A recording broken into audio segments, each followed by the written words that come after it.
Welcome to the Human Capital Innovations Podcast, your go-to source for personal, professional, and organizational growth and development. We hope you tune in often for all things people management, organizational development and change, organizational leadership, and social impact related. Maximize your personal and organizational potential with Human Capital Innovations Podcast.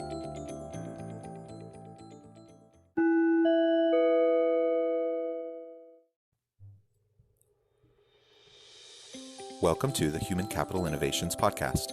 In this HCI podcast episode, I talk with Terry Rich about creating an environment to promote creativity and innovation within organizations, and the importance of being an ethical leader that demonstrates integrity in all things.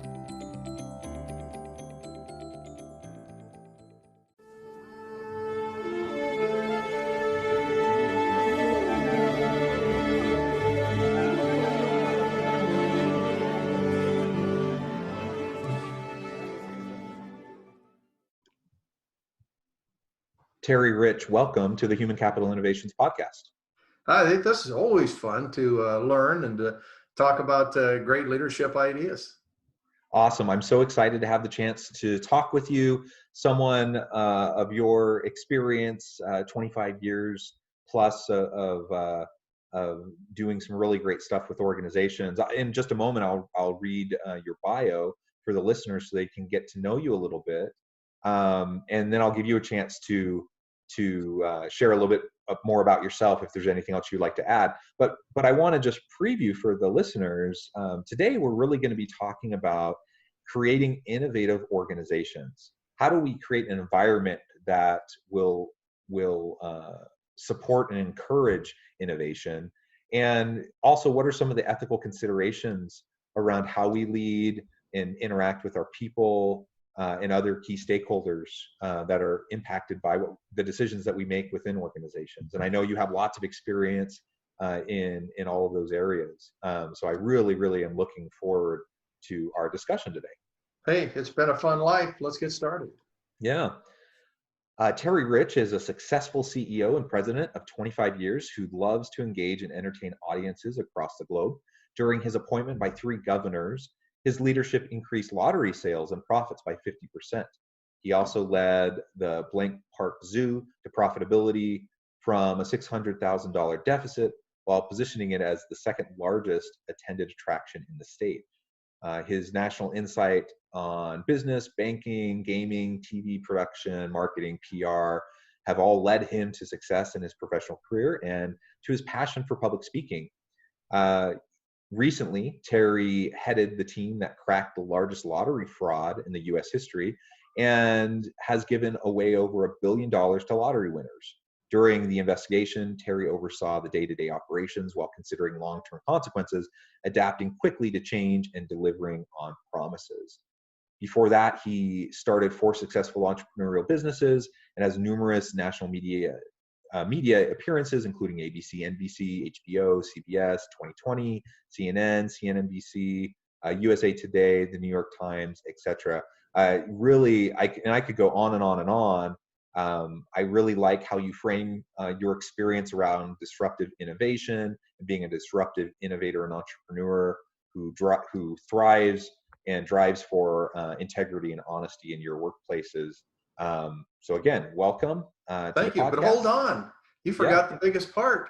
I have a Bachelor of Science in Speech, which means I have a BS in Speech. So this should be a fun discussion when we get all set. I love that. I'm so glad that you're willing to own your BS in Speech. Well, it's from Iowa State University, which is Science and Technologies, and at the time, speech was under the Science and Technologies deals. That's how I got a BS in Speech. Yeah, that's awesome. Before we jump into the discussion, anything that you would like to add about your background? Anything you'd like the listeners to know? Sometimes you're lucky. You know, I sit in a smaller state of Iowa, where all these crazy presidential caucuses begin, and it's an interesting state. But I tell almost anyone who asks me, when they're asking me about how do I get a job or how can I be successful in life, that you can do it from anywhere, especially in today's technological society. So a little bit is hard work. I I started, and I think I got that lesson from being a farm kid, because my dad, when something would come up, would always say, "Hey, do this. You know, try it. Try something new." And he always encouraged me to do new things. So anytime in any job I've ever been, someone said, "Hey, you want to clean out the hog barn?" I was the first one to raise my hand. And I think that really helped. And that came from my parents. I came from seeing hard work out on the farm. And but I had two really fun breaks that we'll talk about through this, talking about innovation and how do you come up with new ideas and how you take those chances. The first was getting to appear on Johnny Carson, The Tonight Show, which at 29, as I talked to different comedians, thought it was pretty cool. The panel, be able to sit right on the couch next to Johnny Carson. And then the second one you mentioned was the break, which was completely different and gave me an appreciation for accountants and people who are never recognized in organizations, especially from the CEO. And that was cracking the largest lottery fraud case in U.S. history, where an internal person created the fraud. So it's been a fun life, and I've enjoyed it to the hilt. And I still got hopefully a few more tricks up my sleeve and another $1 million idea, because everybody has a $1 million idea. We just got to figure out how to get it out and how to act upon it. Awesome, awesome. Well, as a serial entrepreneur, I really do hope that you bring those sorts of ideas and insights into our discussion today. And it's not just about having that $1 million idea and how to get it out there, but it's how to do it with integrity, ethically, and understanding the broader social impacts that are connected to, the decisions that we make and how we go about running our businesses.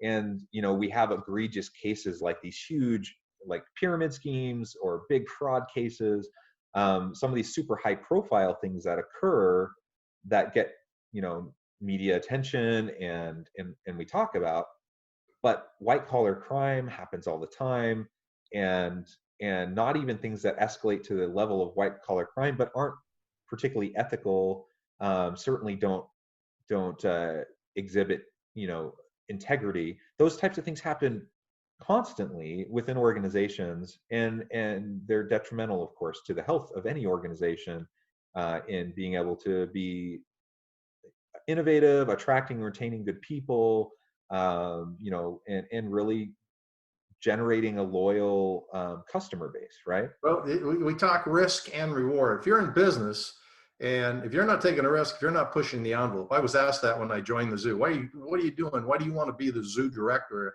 Try to turn this thing around. Let's losing $600,000 a year. And I thought, well, I grew up on a farm. I'd love to try this. It's something new and unique. But when you take a risk, it often can come back and bite you in the butt. Look at the politicians who 40 years ago did something, said something, some kind of act. We all did crazy in college or in high school. And then finally down the road, it comes back to bite you. So prioritizing when you look at different risks that you have is important, and understanding to take the right risk as you create all these ideas together.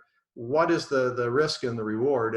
And often if people get in trouble, and the three basic premises from an ethics are rationalization. At some point you rationalize, I need to do this because I'm behind, my credit cards are down, my kids are in college, whatever. The other is opportunity, the checks and balances. How important when you are in leadership to do checks and balances. I mean, you send in a travel request and you have to fill out all this paperwork. Why is that? Well, we're trying to protect you as an employee, because if you're tempted and you have the opportunity to do it, if you don't, the person, I talk about schools and counties where the person who writes the checks also writes the POs, you're fraught for fraud. So, all of those kinds of things, and of course, financial need at some point is the final piece of those three that gets you in trouble from an ethics standpoint. So you're trying to create an innovative environment. You want to reward risk, but you also want to understand the things that can happen if you go way off the chart and do something illegal or unethical. Yeah, I think that's absolutely right. I love that you described the three legs of that stool for when unethical behavior happens within organizations. In a previous life, I taught criminology for several years. I'm a scholar practitioner. I'm a professor in teaching organizational leadership, and I also do consulting, and I do this podcast. But while I was going through my PhD program, sometimes they assign you to teach whatever, right? And for 3 years, I was assigned to teach criminology, and which was super interesting. And so one of the things we focused on a lot was white collar crime and the prevalence of it. People would be shocked. Again, you have these high profile cases, but the vast majority of cases is just a average Joe worker at some lower level of the organization who you would never suspect, and oftentimes they haven't ever done anything like it before. But Absolutely. like you said, they had a need. They were going to miss their mortgage payment. They rationalize and they think, I just need, I'll just take it this once just so I can get back on track, and I'll pay it right back, and no one will know the difference. What That's also surprised me is I started into this, as a CEO, each year you get the audit. And when I worked for the state in the state lottery, I would have a state auditor's office come in. And I thought, hey, I'm clean, everything's good, nothing's happening in my organization. And what I didn't realize that the American fraud examiners will tell you is that the majority of fraud in an organization is not caught by the external auditor. In fact, the external auditor is one of the last ones, down at about 4 or 5% of all fraud is caught by that external auditor. Fraud is caught by employees, vendors, and anonymous tips. So you want to make sure that you have a hotline or somewhere that people can at least say, hey, this doesn't feel right, you should check this out, or employees that'll be able to do it. Then, of course, management oversight, internal audit. But the actual external auditor is down the list quite a ways on how to catch fraud within an organization. And that surprised me, because I figured as a CEO, heck, you have the big state auditor come in, I'm good. Yeah, excellent. You know what else? You said Oh, go something ahead. just a few minutes ago when you Yeah. were talking about doing the additional class for 3 years. It goes back to the innovation we started with, and that is you raised your hand. You did something that you hadn't done before, might have felt uncomfortable, yet you learned something new and you had a lot of fun in doing that. You learned a whole new trait or technique. And many people are afraid to go outside that. I heard just a few years ago, you learn different things, but a few years ago as a CEO, I heard another CEO, a couple of millennials that talked the Good Life is the name of their company. Now, a couple of guys started, it went great, and they had all these millennials working for them. It was creative, it was entrepreneurial, it was fun. And they noticed that everybody's coming to a meeting and say, oh gosh, I have to come to this meeting, or I have to do this, or I have to do that. And they called everybody in and said, whoa, wait a minute. We're going to eliminate the word have, and we're going to use the word get. I get to come to the meeting, or I get to go to a meeting that's cantankerous because I was chosen. I have the ability, I have the expertise, I have the desire and the drive to learn. And all of a sudden, the entire organization became positive from negative. And I pass that along a lot, and I give those guys credit, because that was something that, to me, I get to do this interview. I get to talk to you. You got to do this new course that expanded your horizon. And that probably is so much more fun because you have accomplished something you didn't really realize happened. And that happened a lot to me in my life. Well, yeah, and actually that's a good segue, I think, into having more of a discussion around creating an innovative environment within organizations to drive success. I think I want to hear your thoughts on, how you, the nuts and bolts of how you really go about doing that. But I think one of the main things is you just have to create a learning organization where people are rewarded for appropriate levels of risk taking, and for trying new things, and where there's lots of opportunity for cross-pollination. So I'm a big believer in interdisciplinary dialogue and research, and most of the world's most perplexing problems, most of organizations' most complex problems are not going to be solved ever by a one prong approach. We always have to tackle them through multiple areas, and we can only do that as we develop systems thinking mindset, growth mindset, constant learning mindset, and then put ourselves in situations where we can, sometimes even force the cross-pollination of ideas, so people have those kind of dialogues on a regular basis. Because people tend to get siloed. They have their area of expertise and they're going to focus on this thing, and that's what they're good at, and that's what they're happy doing.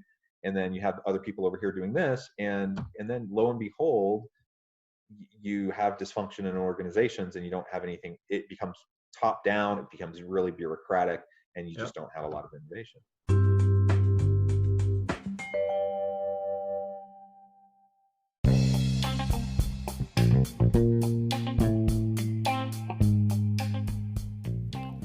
I'm excited to announce the publication of my new book from HCI Press, The Alchemy of Truly Remarkable Leadership: Ordinary, Everyday Actions that Produce Extraordinary Results. Consider how the nature of work has shifted over the past 50 years. With increased globalization, rapid technological advancement, and the shift in economic composition, the average job of today looks very different than the average job of 50 years ago. What will the jobs and organizations of tomorrow look like? Moreover, what does this all mean for organizational leaders? What are the core competencies and capabilities of organizations and their leadership that are prepared for continued disruption and geopolitical and socioeconomic shifts? Regardless of what the future holds, increasingly, leaders need to be socially minded, data-driven, decisive, champions of talent, and disruptors of the traditional notions of leadership, teams, organizations, and work. The Alchemy of Truly Remarkable Leadership will help you to explore your own leadership competencies and capabilities and consider ways to apply and implement them into your workplace and personal life.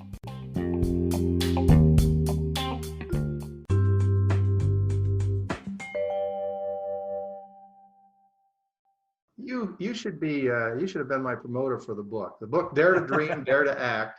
I learned over the years a couple of things, and one is, if you say, oh, you come in with the boss, you go into a meeting. I need some ideas. We're 10% down. What do you think? What do you think? Everybody looks around. Well, mine is a two-step approach. The first stop is dare to dream. And what you're trying to do. When I went to Napa Valley, you go out there, and I thought that a winery had some vines, some grapes out behind the place, and they use those grapes every year, and that's how they got the best wine. But no, they go out and they take different grapes from all the different vineyards and try to figure out what the best one is for the mix they're trying to create. And that's the idea when you're trying to brainstorm. Everybody brainstorms. You take that bushel basket, you get at least 100 ideas in any given meeting. But the big thing is to be able to get rid of the no-mans in a meeting, in that first meeting. So you don't want to judge at all. No judgment is so important. So if somebody says something, you don't want people going, oh, that's the dumbest idea ever. You're trying to get rid of the no-mans. And the no-mans, it's the lady on the end that's saying, no, man, that's the dumbest idea I've ever heard. We've tried that before.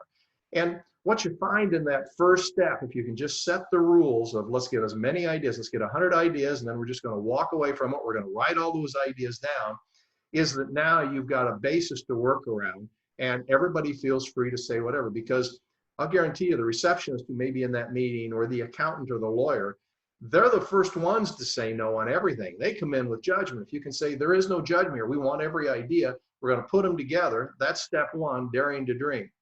Step two is daring to act. And so you bring all of those ideas back, and that's the point that will keep you ethical, because the lawyer's going to say, hey, we could get sued on here. Here's our deal. Here's the reason why. Or the accountant say, we don't have the money to do this. But you get the entire group to buy in together on all those ideas to prioritize what the best one is. And that doesn't mean that number 99 is bad. It's just for today, the group thinks that if we're going to get that 10%, here are the 3 ideas that we should try, and then acting on it. As a CEO, and we all know many CEOs, I'll guarantee you there isn't a single one that doesn't get out of their car in a day, no matter how many millions their company's worth or how much it makes each year, or billions, that doesn't look up and think, oh my God, I'm in charge today, and has a little bit of apprehension of whether they can really pull this thing off. But yet when they walk into the door, they have confidence and they make a decision. So once you get all the ideas and you prioritize, you get the group together, if the boss says, hey, let's do it, it empowers everyone to get together and do it. So that's a good way on the brainstorming idea, but here's my little secret. My secret to success that I found down the road is something called COT, C-O-T. You know how we all get together and individually, maybe you take in the shower or you dream at night. You should have a piece of paper and you write things down as you think about it. Otherwise you forget it. But I went into the lottery, state organization, and we'd get together and I'd say, hey, have we thought about an animal on a ticket? Or hey, could we paint the wall blue? Or could we do this? How about this? How about that? 2 weeks later, the entire management staff melted down. They said, we can't do it. I'm thinking, state employees, what do you mean you can't do it? They said, these are too many things. I said, well, wait a minute. I didn't say it to say you have to do it. I said it because I wanted to give an idea and I want you to create ideas back and forth. So we talked through the concept of just understanding, because I don't know if a boss or a king says, oh, poop, everybody runs to the bathroom, because employees like to please their bosses. And so we talked through how could we identify when I'm giving ideas that you'll know what my meaning is giving that. So we came up with a real simple concept. One is when I send you an email or if I'm talking to you and I say action required, I put that in the subject line. That means you better do it. The boss says, yeah, it's job changing if you don't. Second one we use a lot, FYI, for your information, for your information. Well, we use that a lot, and that kind of means, well, yeah, read it when you can. We may discuss this, but here's some information that might be useful down the road. But the final one, I do about 0.5%, I figured out, on action required, because you want to talk, you want to discuss. FYI, I use what, 30, 40%, but about 50% of what I started sending out was COT, and it stands for consider or throw away. And what that does for you, and what that did for the managers and employees, and when I'd send that out, we had rules that if you get one of these emails, you can simply forget about it. You don't have to read it. You can, in fact, delete it completely. It took all the pressure off. All I'm trying to do is just get this idea off my chest. And the final rule of it is, I want your ideas back the same way. Now, why this seemed to work so well is they went back then and had their employees do the same thing. And all of a sudden, the receptionist who knew that chair in the front was soiled, maybe broken, somebody could get hurt, but was afraid to say because they didn't know if it cost too much or who's in charge of that chair. All of a sudden, if they did it in the old days, they'd write something down and put it in the suggestion box. And what happened? About 2 weeks later, they didn't hear anything because that suggestion maybe got pulled out a week later, would be given to this person, that person, somebody check. Nobody wants to tell the reception it's a bad idea because it probably might be a good idea, but we got to get back to them and have everybody talk about it. And then that receptionist is downstairs saying, I gave an idea, management never listens to me. Well, now she had a tool. All she or he could write COT in the subject line, and they knew I would not respond, or the senior VP or whoever in charge would respond. It meant I just needed to tell you, and I was afraid before, but here you go.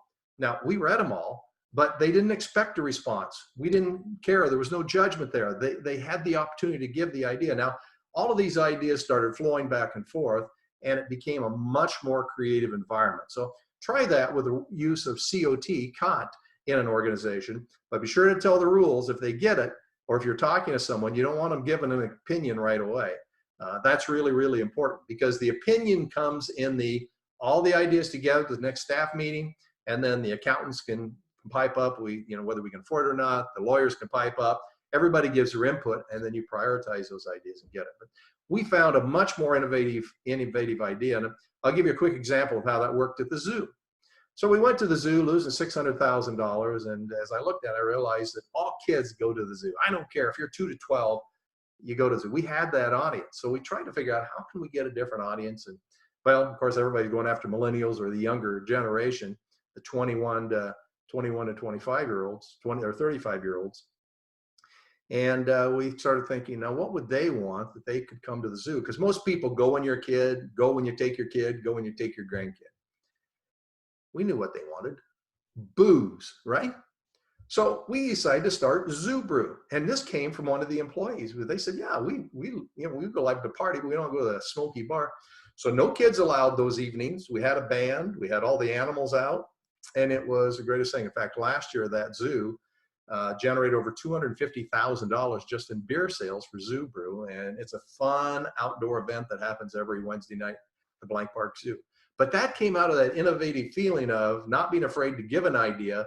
But again, you're trying to get the bushel basket full of ideas. You're writing them all down. You're revisiting them all the time to see if any of those rise to the top for priorities, so that your entire staff are on board when you actually execute and act on an idea. I love that idea. COT makes a whole lot of sense. And I sure wish, you know, just like anyone listening, you know, we get so many emails every day, Yeah, right? that's And right. you just try to stay on top of them, and you wonder like how much time am I wasting on these emails? Um, and the FYI, the COT, you know, marking emails that way is a brilliant idea. It's super simple, and I love that you're trying to create a safe space for people to openly share, right? That's the And as concept. Yeah. yeah, and it's not rocket science. There, I mean, you just described an incredibly easy method to go about doing that, and that's not the only way to do it either, right? There's other ways, but You're the helping whole them prioritize their workload. And if yeah. I give them all of my ideas, they will feel like I just dumped the entire weight of the world on their shoulders. And sometimes people are, doing a conversion in the computer department or the accounting department's trying to close out a month.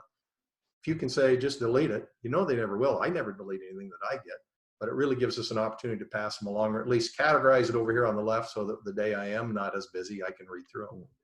Yeah, that's exactly right. Well, good. I really love that insight. We just have a few more minutes, but I know you wanted to just share briefly about, and you've already talked a little bit about the fraud scandal. What can you tell us about how that went down and some of the key takeaways, lessons learned? Sure. The Eddie Tipton case was an interesting one. Guy walks into a store, buys a ticket, wins $16.5 million. Not a big deal. It happens every day. Fortunately, it was his bad day because he didn't realize he was in a state that required to disclose who won the ticket. And secondly, that in that store, out of 2,400 stores in the state, only 4 had video and audio being recorded. He didn't realize his audio was being recorded. Skies, all that. Well, this was an insider. This was a guy that worked for one of our vendors, the multi-state lottery, and he was the head security officer.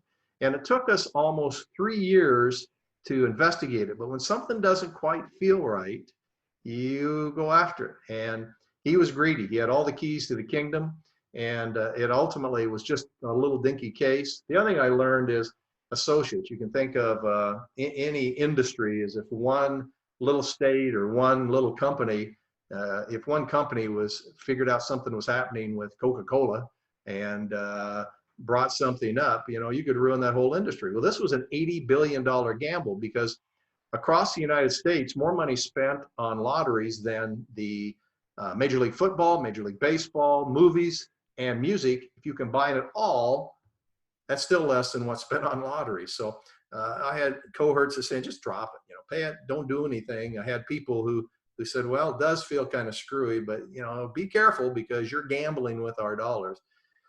And ultimately, we figured out that that it came back to this gentleman who was an insider, who was the person who was programming the computer to draw the numbers for that particular game.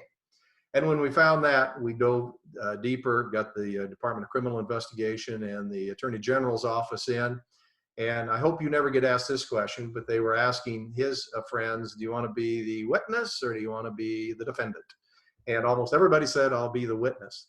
Ultimately, we figured it out and we got full confessions out of all 3, which was a real tribute to our investigators and the state investigators and prosecutors to get full convictions, confessions, and sentencing for the largest lottery fraud in U.S. history. And the best part of it is it is never just one person that did it. It was a team. And I say that because one person figured out when it was all said and done, Eddie bought 2 hot dogs when Eddie Tipton, who was the culprit, when he went in to buy this ticket. If he hadn't bought those 2 hot dogs during the trial, he asked his brother to come in to be a character witness. And he said, that don't look like, that can't be my brother because my brother don't eat hot dogs. And you look over and a 400-pound guy doesn't eat hot dogs. The Associated Press picked up that story and put it on the national wires. It went back to his brother who was trying to give the character witness hometown. And an FBI agent said, wait a minute, I investigated that brother for money fraud 10 years ago. Gave us that. By the time it was all done, we got the connection. And that same brother was a Bigfoot hunter. If he hadn't been a Bigfoot hunter, it wouldn't ultimately done because he did that through a Bigfoot hunter friend. And that's how we got the whole association with that. So we say Bigfoot, 2 hot dogs, and a lottery ticket helped solve the largest lottery fraud in U.S. history. It was not fun. I'm telling you what, it's a lot easier when you're in charge of an organization not to go after fraud, because you have to worry about the press. You have to worry about everything with it. On the flip side, it's I can sleep at night. If I'd let this go, it'd still be happening today, no doubt in my mind. And on a nationwide basis, that's pretty scary. So a lot of good causes get a lot of money through the lotteries, and it was not something that was it worth a gamble? Yeah, I guess so. Awesome. Well, it has really been a pleasure talking with you. I wish we had more time, and perhaps we can do this again sometime soon. Can I give you my last $1 million idea? Please, $1 million idea, and then I also want you to share with the listeners how they can get in touch with you. Oh, sure. $1 million idea. When Mega Millions and Powerball decided to be in all states, they were asking me for marketing ideas. I was in charge of marketing for Powerball at the time.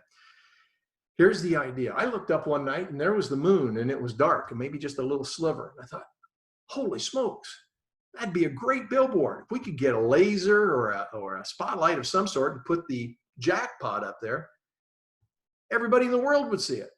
So I did a lot of research and couldn't quite figure out technically how to do it. But if you and I could figure out how to do that, think about, we could own the moon. There's my $1 million idea. For contact information to help you out there and wrapping it up, contact information is pretty easy. terryspeaks.com. terryspeaks.com. It has how to contact me. It has how to you can get a hold of both of the books, the $80 billion Gamble and the Dare to Dream, Dare to Act are both there, and a lot of fun. But more importantly, this was a pleasure. Good to meet you via Zoom, and to have some fun, to tell some fun stories about a fun life. Yeah, thank you so much. It's been a true pleasure talking with you. I encourage my listeners to reach out to you and to look more into what you can do for them and to help them in their organizations. I hope all of my listeners and my guests have a great rest of their week. Thanks, everyone.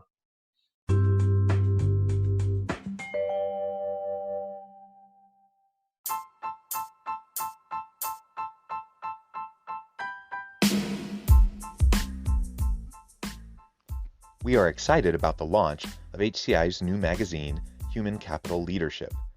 Human Capital Leadership is a free, interactive e-magazine designed to help individuals, leaders, and organizations find innovative approaches to maximize their human capital potential. We will be publishing issues quarterly in August, November, February, and May. Check out the first issue and let us know what you think.